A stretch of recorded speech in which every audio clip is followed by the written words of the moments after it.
Senhores telespectadores da UniTV, canal universitário, muito boa tarde.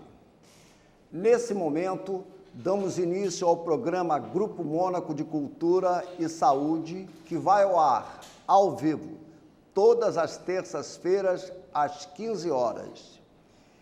Neste primeiro bloco, o Bloco de Cultura, dedicamos uma homenagem à memória de uma das mais importantes personalidades que por aqui passaram e que no próximo dia 9 de setembro estaria comemorando o seu centenário de nascimento. Vários eventos estão programados para homenagear Alberto Francisco Torres. Convidamos os presidentes das academias Fluminense e Niteroense de Letras, Dr. Valdenir de Bragança e a professora Márcia Peçanha, para participar do programa e nos falar das homenagens que serão prestados por essas instituições culturais. Boa tarde, Dr. Valdenir de Bragança. Boa tarde, professora Márcia Peçanha. É uma honra recebê-los aqui em nosso programa.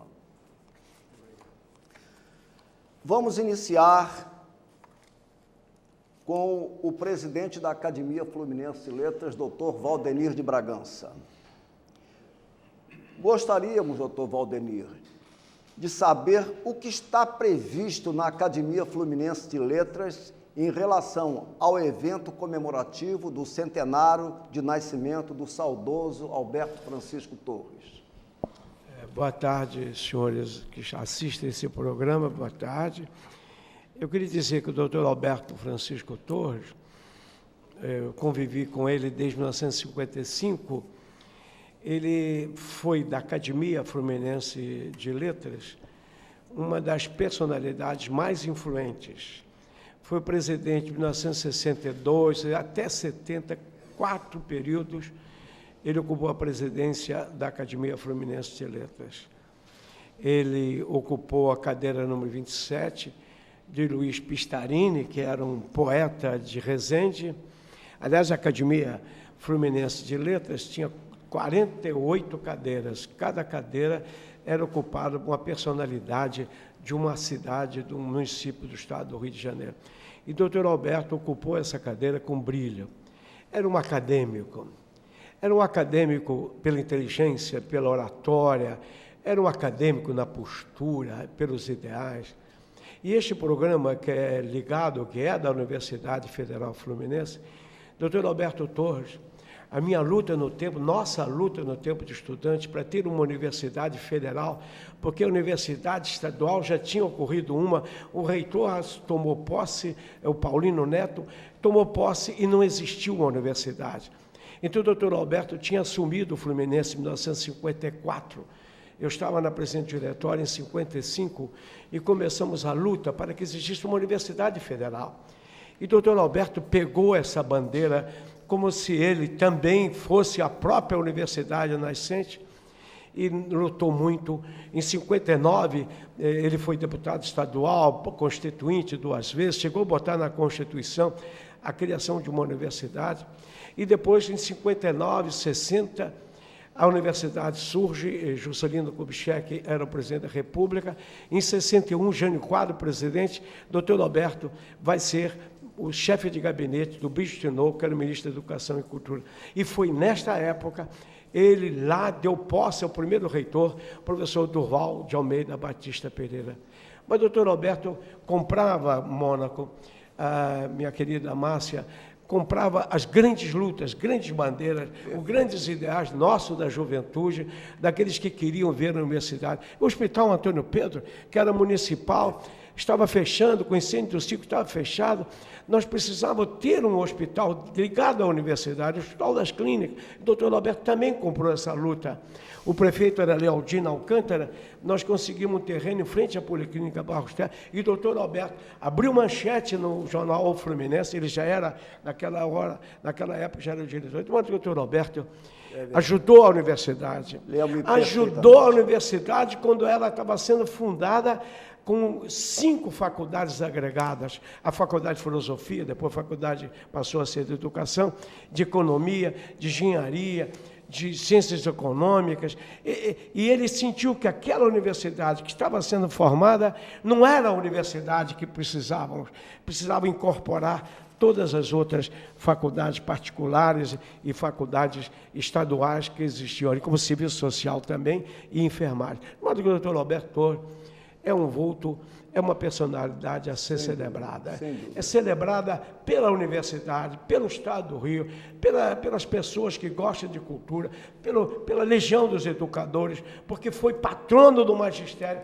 Existiu e foi feita uma erma de homenagem a ele em frente à União dos Professores Públicos Estaduais, pela grande luta que ele travou para a valorização do magistério dos professores do Estado do Rio. Esse é um homem que nós estamos celebrando o centenário. E o que está previsto na academia em relação ao evento? O que será? Bom, eu fiz aqui, nós fizemos aqui, temos reunido, fizemos isso aqui celebrando o centenário de Alberto Francisco.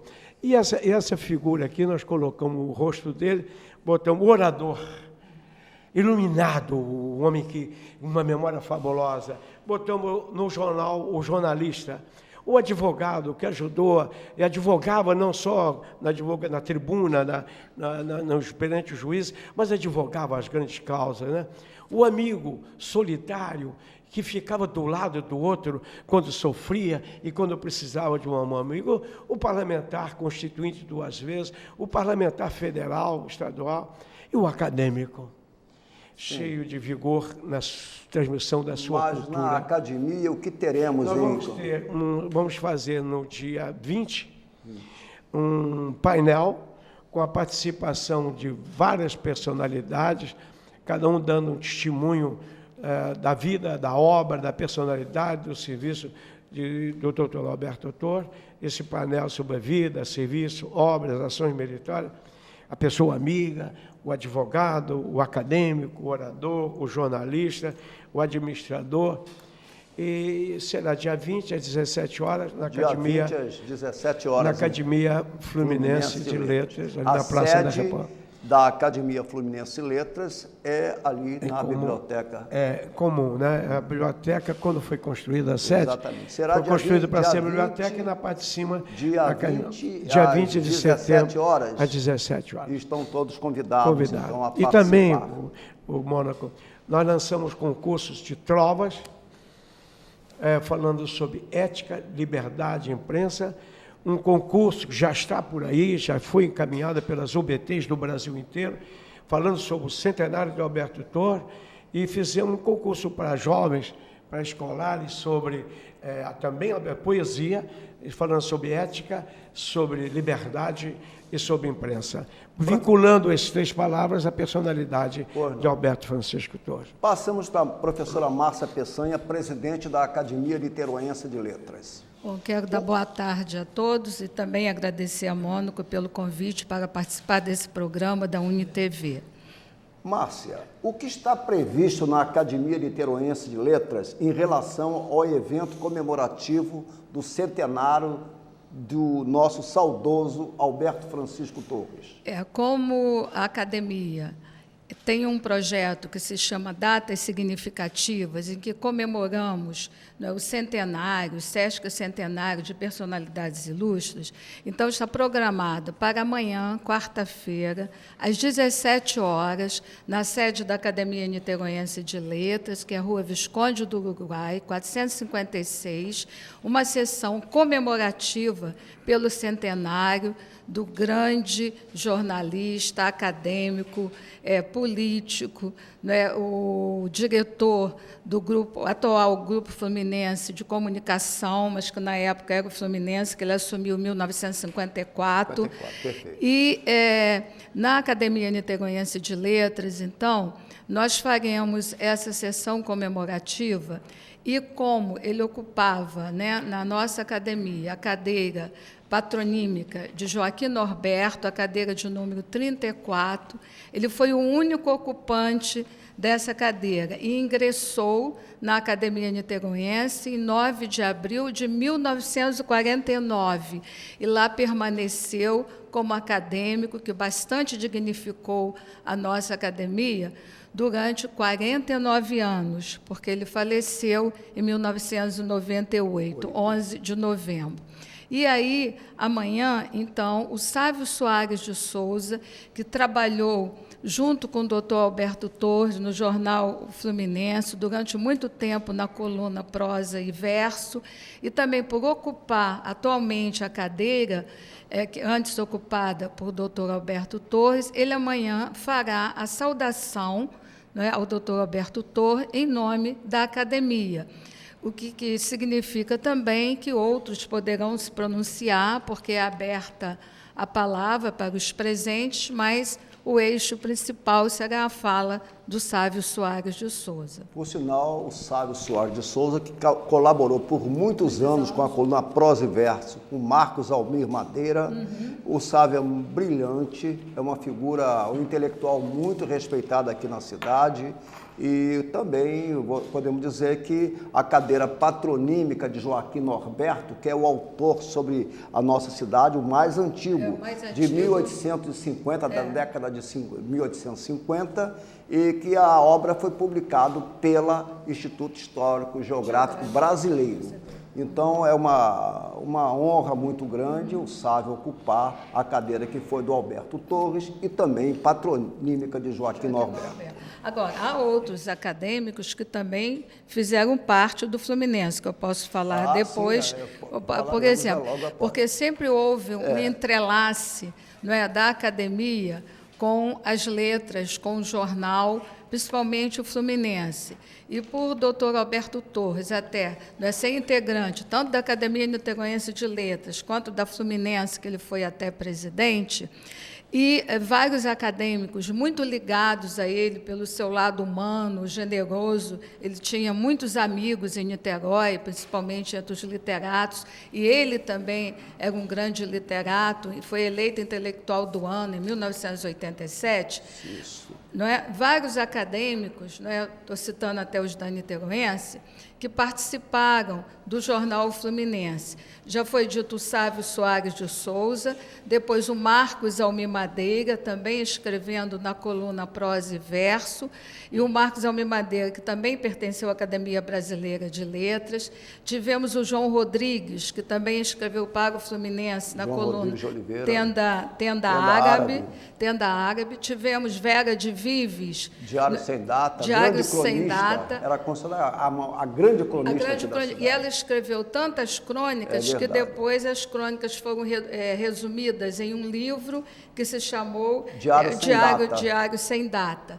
E temos recente... O livro chama-se Niterói de Badesir.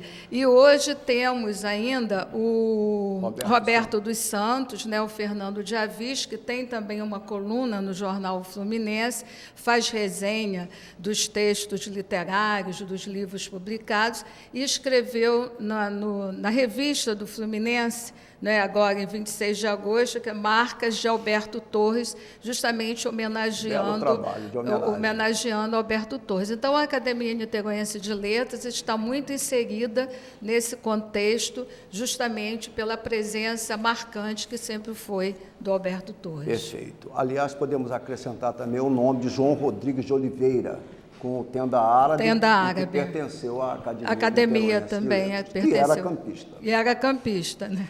Valdenir, meu querido, nós gostaríamos que falássemos sobre a importância de Alberto Torres em nosso estado.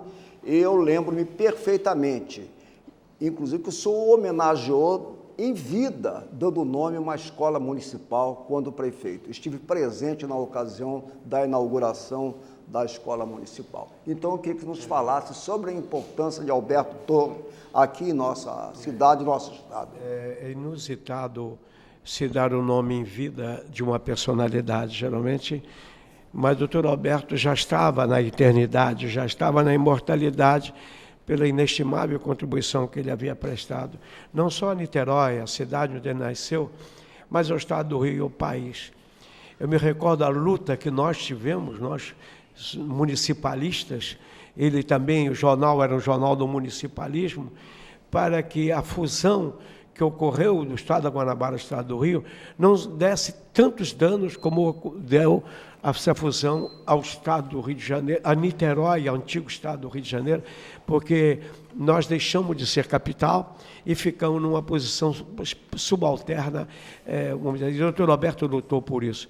Mas o doutor Alberto, na sua atuação como um homem influente na educação do país, um homem da cultura, o líder constituinte 2 vezes, ele foi constituinte como deputado na Assembleia do antigo Estado do Rio, depois no novo Estado do Rio, depois da fusão, foi constituinte junto do governo federal, da Constituição Federal. Mas o doutor Alberto deixou marcas extraordinárias na sua caminhada pela cultura, pela educação, pela democracia, pela liberdade. Ele lutou contra a ditadura de Vargas e fez parte daquele grupo que criou a União Democrática Nacional para que surgisse no país o respirar da democracia. Doutor Alberto, além do mais, o jornal que ele dirigiu deu projeção ao Estado do Rio, o jornal chegava a Brasília levando as nossas mensagens. Tanto que o doutor Alberto já estava imortalizado, e nós demos na cidade onde ele nasceu, no dia 5 de novembro de 1988, demos o nome em vida à escola que fica ali junto de uma área muito carente, do lado da faculdade de enfermagem, junto da subida no Morro da Chácara, junto do Morro do Estado, à época, a maior favela do Estado do Rio. E lá está o nome do Dr. Alberto Torres, como irradiar as mensagens de amor à pátria, a mensagem de amor à democracia, a mensagem de amor à educação, porque ele era um homem memorável, era um homem que a sua vida irradiava as grandes mensagens dos valores que devem prevalecer numa sociedade. É verdade. Ele foi o meu maior incentivador como profissional e como pessoa. Devo muito a ele, que vai ficar na memória de todos. Guardarei dele belíssimas recordações, que sempre será uma figura inesquecível. Grande apoiador da área cultural e homem prestigioso. Niterói também deve muito a esse jornalista honroso e respeitado por todos. Minha querida Márcia, eu gostaria também que nos falasse sobre a importância de Alberto Francisco Torres e se também poderia enumerar outros intelectuais ligados à cultura e que foram contemporâneos do nosso homenageado. Com relação à importância cultural, sem dúvida, o doutor Alberto Torres, ele deixou marcas muito fortes, registradas aqui em Niterói, por tudo que ele fez e contribuiu para a nossa cultura.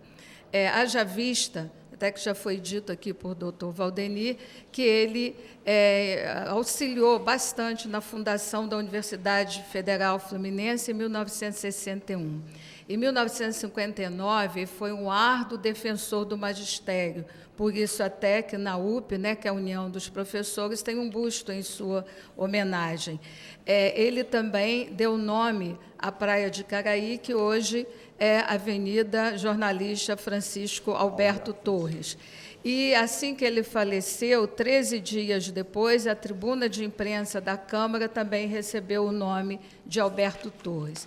Sem falar da defesa intransigente que ele sempre fez, da cultura, das letras e pelo bem-estar, de uma maneira geral, aqui em Niterói.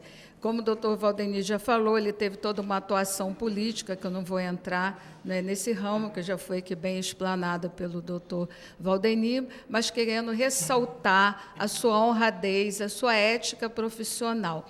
E ele era também assíduo frequentador das rodas de cultura, frequentava muito o Calçadão da Cultura, e juntamente com o Zé Cândido de Carvalho, campista, quer dizer, seu contemporâneo, e eles dois, então, travavam conversas de cunho literário, de cunho profissional, acadêmico, e tudo isso contribuiu para que ele, cada vez mais, pudesse ser em Niterói um nome, como dizia Marcos Almi Madeira, um nome de marca. E por isso, até hoje, nós o reverenciamos, estamos aqui para comemorar o seu centenário de nascimento. Eu acho que outros já foram citados, Zé Cândido de Carvalho, não é? Depois dos que participaram do Fluminense, o Marcos Almi Madeira, o Brígido Tinoco. Não é? Então, quer dizer, Niterói realmente é um celeiro de intelectuais, de pessoas que batalham pela cultura do nosso território. É verdade. Inclusive, o Brígido Tinoco foi levado à Livraria Ideal na época do meu pai, pelo doutor Alberto Thor, que pediu o nome de rua do meu pai, quando faleceu, né? E o Brígido Tinoco, o Alberto Thor foi chefe de gabinete do Brígido como ministro. Lançou o livro O Boi e o Padre, onde retrata o bairro do Barreto, aqui em Niterói. E quantas homenagens ao Alberto Thor realmente são das mais justas que as entidades prestam. E ele foi também secretário de Educação e Cultura, em 1959. Daí esse legado cultural. Ele foi secretário de Educação e Cultura do Estado e muito prestigiou a classe dos professores e da cultura. Doutor Valdenir, o senhor preside brilhantemente a Academia Fluminense de Letras, sucedendo ao saudoso Edmo Rodrigues Lutherbach, ocupando a cadeira número 29, patronímica de Manuel Carneiro. Alberto Torres também ocupou a presidência. Eu gostaria de saber qual a cadeira que o saudoso Alberto ocupou e também o seu patrono na Academia Fluminense de Letras. O doutor Alberto ocupou a cadeira 27, que era uma figura de Resende, Luiz Pistarini. E eu andei lendo sobre o Luiz Pistarini, tem coisas lindas, Luiz Pistarini. E o doutor Alberto, quando assumiu, porque uma obrigação do acadêmico, quando ele assume, é falar sobre o patrono, sobre a vida, a obra do patrono. E o doutor Alberto, meticuloso, ele gostava de citar datas, dias e aspectos da vida das personalidades. E ele deixou também escrito nos anais da Academia a vida e a obra do seu patrono, Luiz Pistarini. Ele foi presidente em 62, 64, 66, 68, 70, 72. Foi 4 períodos. E teve junto dele, como importante uma secretária, Albertina Fortuna Barros. Ele tinha, a acadêmica Albertina, a professora Albertina, um apoiamento muito grande durante o período de liderança na presidência da Academia Fluminense de Letras, que está completando 95 anos, e durante 8 anos, doutor Alberto deu luz com a sua oratória, com a sua cultura, com a sua inteligência e com o seu coração, a Academia Fluminense de Letras, que nós estamos a celebrar, começamos a celebrar, como também o centenário do doutor Alberto, começamos a celebrar, será um ano de celebrações. A escola que tem o nome dele, já fizemos contato com a diretora, para que os alunos que lá frequentam saibam que estão frequentando uma escola que tem um nome digno, honrado, de um patriota, de alguém que deu-se todo por inteiro em favor da comunidade, não só do Estado do Rio, não só de Niterói, mas do país, na coragem cívica de informar e de influenciar para que o país tivesse uma estrutura democrática, onde a manifestação popular fosse respeitada, para que o Brasil saísse de um estado de ditadura, com imprensa dominada, com departamento de imprensa e propaganda, com tudo vindo de cima para baixo, onde o povo não podia dizer o que queria, o que desejava, o que pensava. O doutor Alberto quebrou essa barreira junto de outros líderes da União Democrática Nacional. Eu era estudante de medicina, ia lá na Assembleia Legislativa, na Câmara do Palácio Tiradentes, assistir o doutor Alberto, Carlos Lacerda, Liomar Baleiro, Prado Kelly, os grandes vultos que ajudaram a reconstruir a democracia no Brasil. Perfeito. Professora Márcia,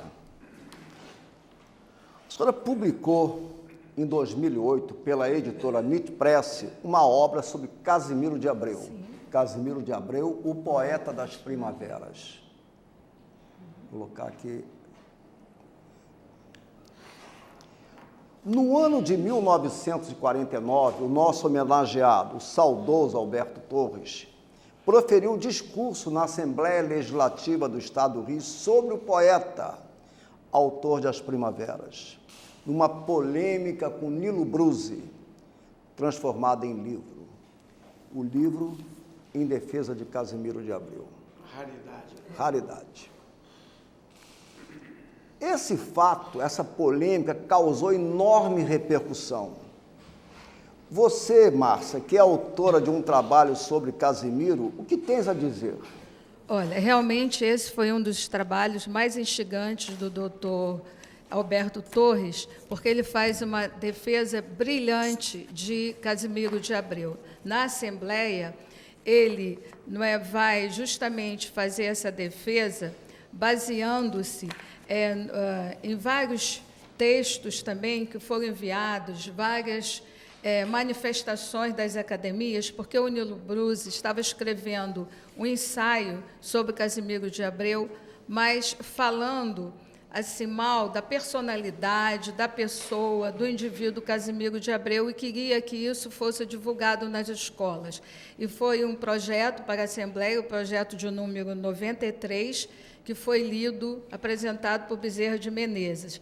E o doutor Alberto Torres, então, faz uma defesa magnífica do Casimiro de Abreu, mostrando que ele, sim, era o poeta das primaveras, o escritor, o sonhador, e que deveria ser respeitado, e que, como tal, o livro que denegria a imagem do Casimiro de Abreu não deveria ser publicado, distribuído nas escolas. E foi uma polêmica que durou muito tempo, foi formada uma comissão, Lacerda de Nogueira, da Academia Fluminense, escreveu para a Assembleia, a Academia de Filologia também mandou manifesto para a Assembleia, e foi tão brilhante a defesa do doutor Alberto Torres que esse livro ficou consagrado, essa polêmica reconhecida, e isso só fez aumentar o prestígio de Casimiro de Abreu. Não fiz menção no livro à polêmica, porque esse aqui já era um livro justamente para as escolas, mas quero deixar o registro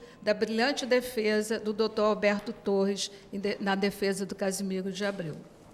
Eu quero agradecer imensamente a presença dos presidentes da Academia Fluminense de Letras, doutor Valdenir de Bragança, e também da professora Márcia Peçanha, presidente da Academia Niteroense de Letras, nesse dia que homenageamos a figura inesquecível de Alberto Francisco Torres, que aqui está. Eu guardo com carinho esse exemplar do jornal O Fluminense, publicado em 1998, quando da morte de Alberto Torres.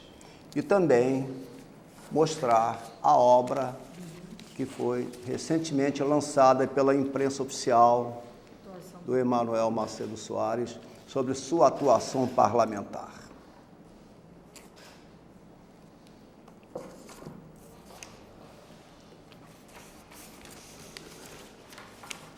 Despeço-me agradecendo a presença do presidente da Academia Fluminense de Letras, doutor Valdenir de Bragança, e da presidente da Academia Niteroense de Letras, professora Márcia Peçanha, em nosso programa, e também aos nossos telespectadores. O segundo bloco, o bloco de saúde, terá o comando da psicóloga, acadêmica e queridíssima Elizabeth do Vale. Muito obrigado a todos e até a próxima.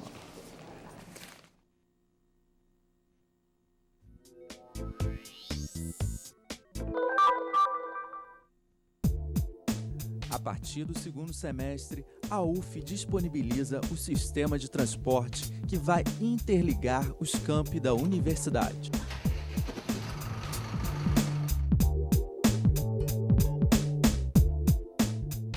O foco principal desse projeto é, em primeiro lugar, a questão acadêmica, ou seja, possibilitar para o estudante que tem disciplina num campus e depois tem outra disciplina em outro campus, possibilitar um transporte rápido, de tal maneira que ele não perca o seu horário de aula.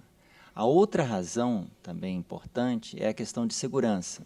Embora a universidade não possa resolver os problemas de segurança da cidade, mas, pelo menos no caso dos nossos estudantes, nós vamos possibilitar, especialmente no turno noturno, que ele tenha um fluxo seguro, um pouco mais seguro, né, entre a universidade e centro da cidade, por exemplo.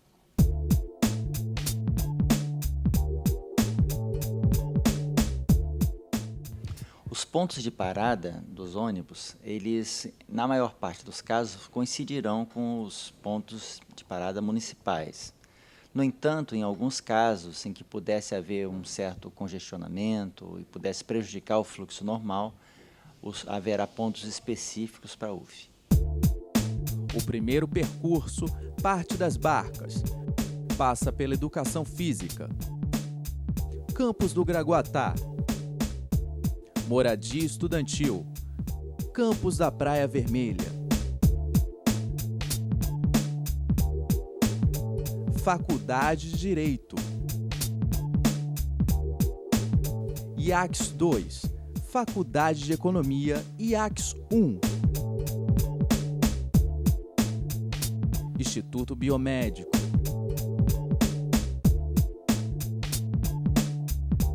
DCE e retorna às Barcas.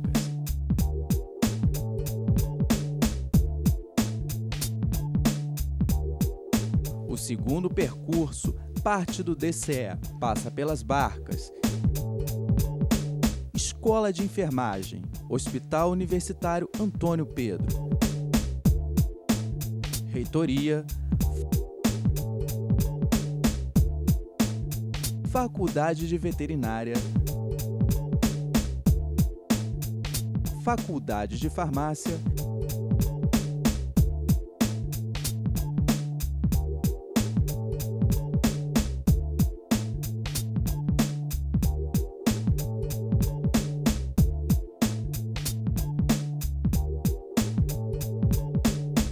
e retorna ao DCE. Esse sistema novo de transporte da UF eu devo utilizar sim, né, porque eu trabalho aqui no campus do Valonguinho, mas eu assim, tenho muitas atividades no campus do Gragoatá, principalmente. Né? Então esse sistema de transporte, pelo menos para mim, vai ser bastante útil, acredito, para outras pessoas também. Né? Além de atender às exigências de segurança padrão, os coletivos estão adaptados aos portadores de necessidades especiais. Sim, eu acho muito bom. Eu sim vou utilizar. Eu acho que a maioria do pessoal da faculdade inteira, entre a mudança de campus um para o outro, eu acho que vai facilitar bastante. Assim como os estudantes, funcionários e docentes também poderão utilizar o comunitário da UF, desde que apresentem documento comprobatório de vínculo com a instituição.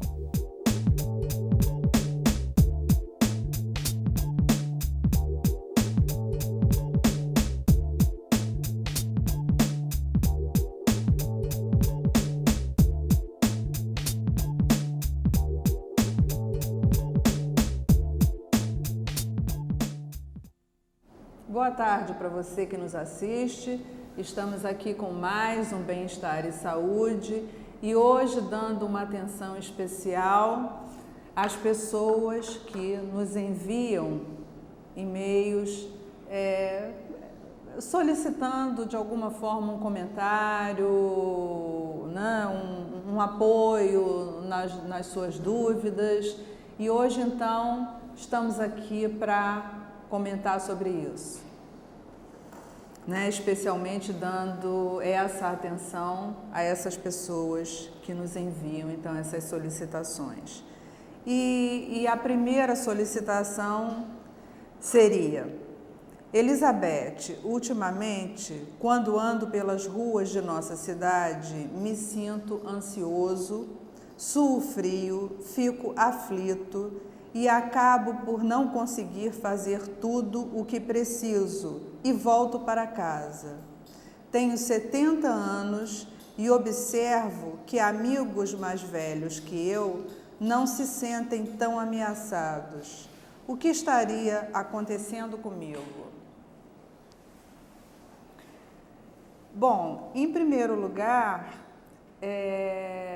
nos vários ciclos de vida, é óbvio que a partir de um ciclo de vida, por exemplo, a partir ali dos 55 anos, dos 60 anos, a gente vai tendo perdas mais significativas à nossa volta, e essas perdas mais intensas que a gente vai tendo no cenário que nos envolve, quer dizer, ao nosso redor, vão provocando em nós um questionamento mais profundo a respeito da nossa posição existencial, quer dizer, do nosso estar no mundo, né? A partir do momento que na nossa família nós percebemos que pessoas muito ligadas a nós vão partindo, né? Que muitas das nossas amizades também já estão indo, né? E que na nossa própria família de origem, né, a idade já começa a perpassar e causar determinadas situações mais difíceis de conviver com elas. Então, esse somatório de perdas que vai envolvendo o ser humano, né, já a um determinado caminhar da vida, que já num determinado ciclo de vida, contribui muito para que a pessoa se sinta emocionalmente um pouco mais fragilizada.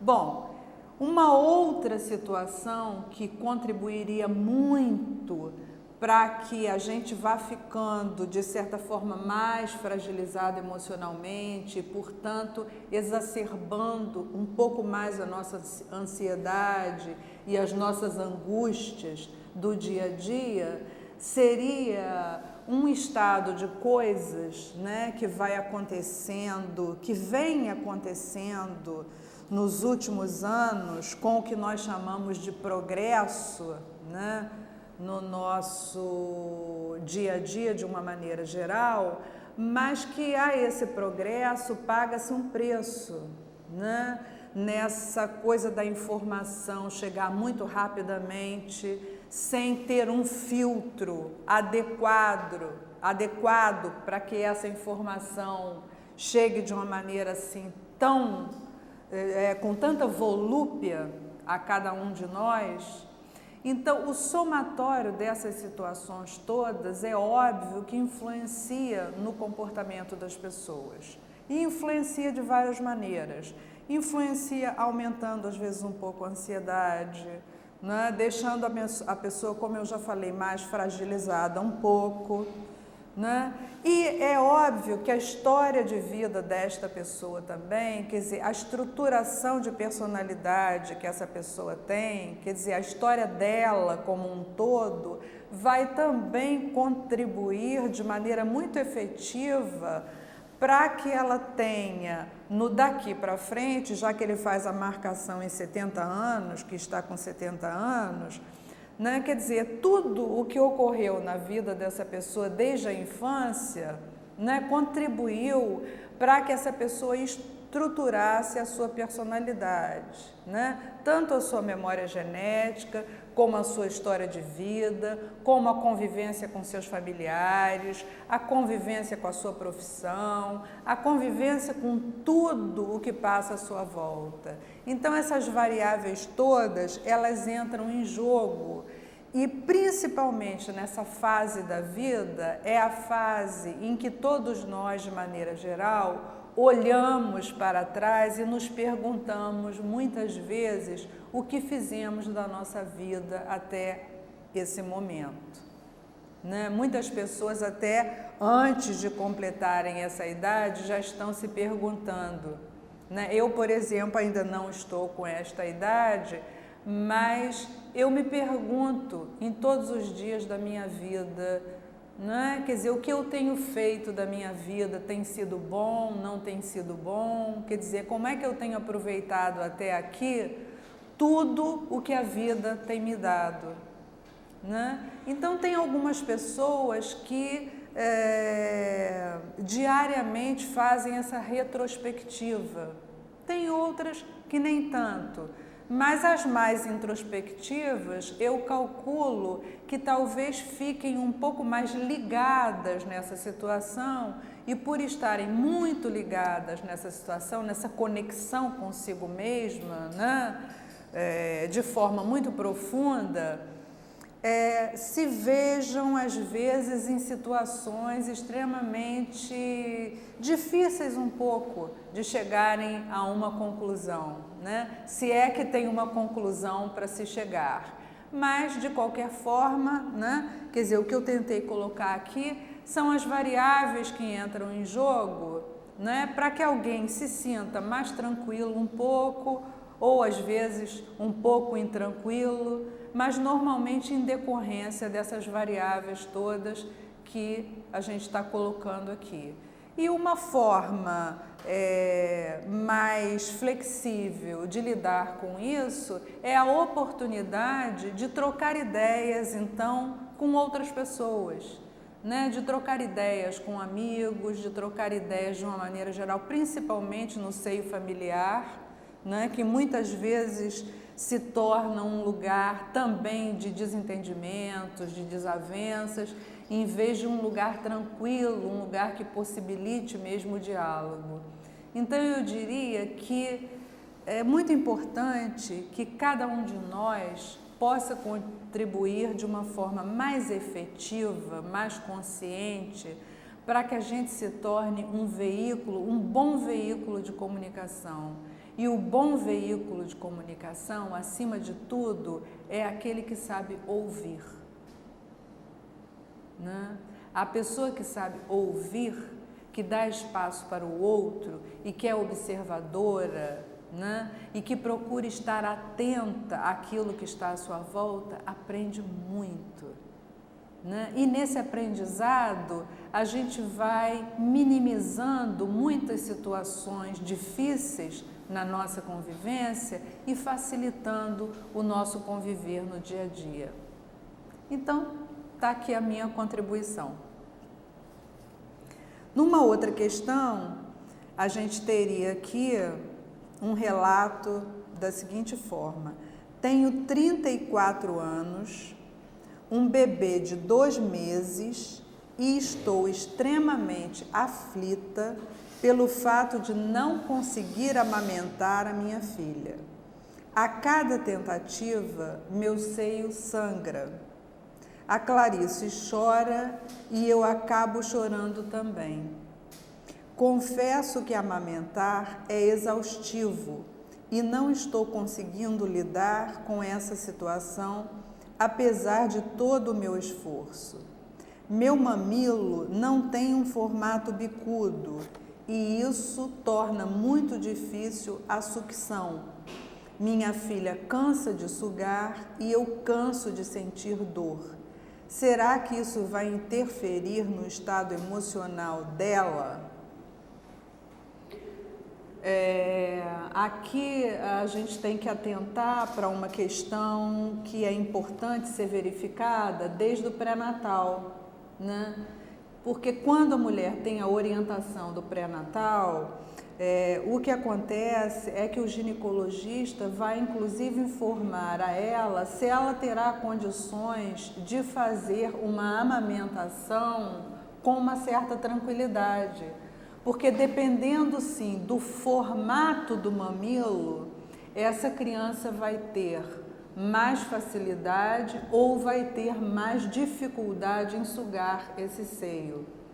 Então, é muito bonito, a gente ouve falar na campanha da amamentação, é extremamente importante que a criança, nos seus primeiros meses de vida, ganhe, através do leite materno, todas as propriedades desse leite materno, não é? Porque vão protegê-la de uma série de doenças, né? Esse leite materno, ele contém os anticorpos necessários que a mãe passa para o bebê, para que o bebê possa, então, ter um desenvolvimento a contento. E a amamentação é muito importante. Mas, como existem vários tipos de mamilo, e existe essa questão do mamilo que é vertido para dentro, quer dizer, o bico do seio, em vez dele se projetar anatomicamente direitinho para fora, ele se projeta mais para dentro, né? Ou para trás, se a gente quiser chamar assim. Então é como se fosse um bico do seio invertido, né? Para dentro. Quer dizer, como é que essa criança vai conseguir sugar esse seio? Ela não consegue. Ela suga, esse seio sangra, né? A mãe sente muita dor, né?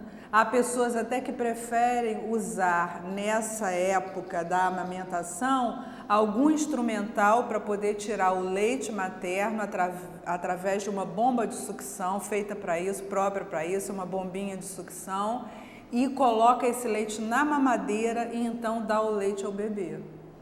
Mas isso, quer dizer, quando isso é olhado no pré-natal, quando isso já é detectado no pré-natal e essa informação é passada à mãe, porque as mulheres, de uma maneira geral, conhecem muito pouco o seu corpo.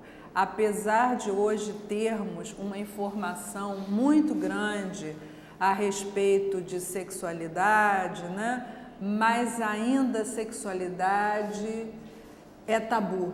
É interessante como se fala muito, se expõe muito o corpo e tal e coisa, mas o que fazer com determinadas situações, né, como essa, não se sabe ainda direito. E por que será que isso acontece, né? Isso acontece até porque o sexo é explorado sempre de uma forma,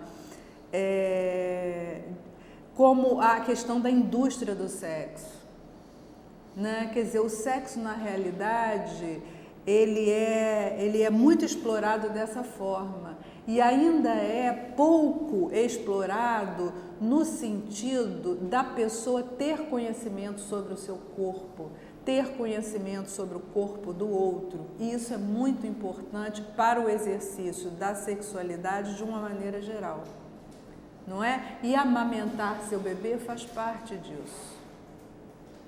Né? E uma outra questão importante, mesmo que haja um seio em condições perfeitas de amamentação, ainda assim, logo que a criança nasce, a criança ela não está ainda o suficientemente envolvida com o seio da mãe.